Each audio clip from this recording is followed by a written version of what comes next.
Hello बच्चों आज का सुविचार है, एक आदमी अपने विचारों से ही बनता है, वो जो सोचता है वही बन जाता है।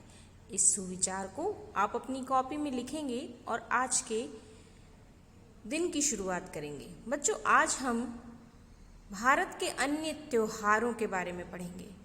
भारत के त्योहार, हमने ओणम के बारे में पढ़ा। अब भारत के और कौन कौन से त्योहार हैं और क्यों है ये त्योहार, इनके बारे में भी जानेंगे। भारत त्योहार और मेलों का देश है। वस्तुतः वर्ष के प्रत्येक दिन उत्सव मनाया जाता है। पूरे विश्व की तुलना में भारत में अधिक त्योहार मनाए जाते हैं। प्रत्येक त्योहार अलग अवसर से संबंधित है। कुछ वर्ष की ऋतुओं का, फसल कटाई का, वर्षा ऋतु का अथवा पूर्णिमा का, है ना। अलग अलग दिन, अलग अलग कारणों से हमारे यहाँ त्योहार मनाए जाते हैं। कुछ त्योहार धार्मिक अवसर, ईश्वरीय सत्ता, परमात्मा व संतों के जन्मदिन हो सकते हैं अथवा नए वर्ष की शुरुआत के अवसर पर मनाए जाते हैं। इनमें से अधिकांश त्योहार भारत के अधिकांश भागों में समान रूप से मनाए जाते हैं। बहुत सारे त्योहार ऐसे हैं जो कई जगह पर मनाए जाते हैं। यह हो सकता है कि उन्हें देश के विभिन्न भागों में अलग अलग नामों से पुकारा जाता हो, है ना, अथवा अलग तरीके से मनाया जाता हो। कुछ ऐसे त्योहार जो पूरे भारत में मनाए जाते हैं, कुछ ऐसे त्योहार हैं जो पूरे भारत में मनाए जाते हैं। कौन से ऐसे त्योहार होते हैं?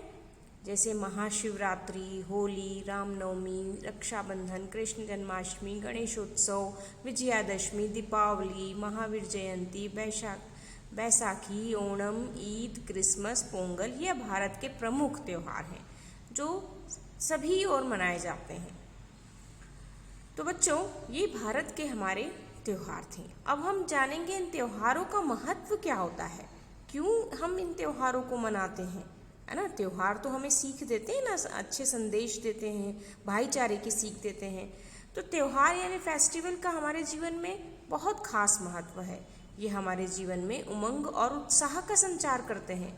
साथ ही ये हमारे जीवन में प्रसन्नता और परिवर्तन का अवसर लाते हैं। इसलिए इनका हमारे जीवन में विशेष महत्व माना जाता है।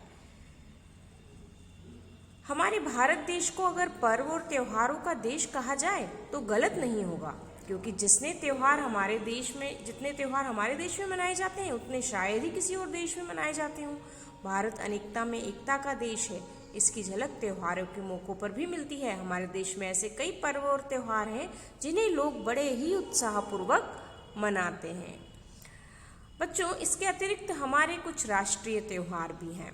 हम धार्मिक त्योहार तो मनाते ही हैं, लेकिन राष्ट्रीय त्योहार भी हैं जो पूरा राष्ट्र मनाता है।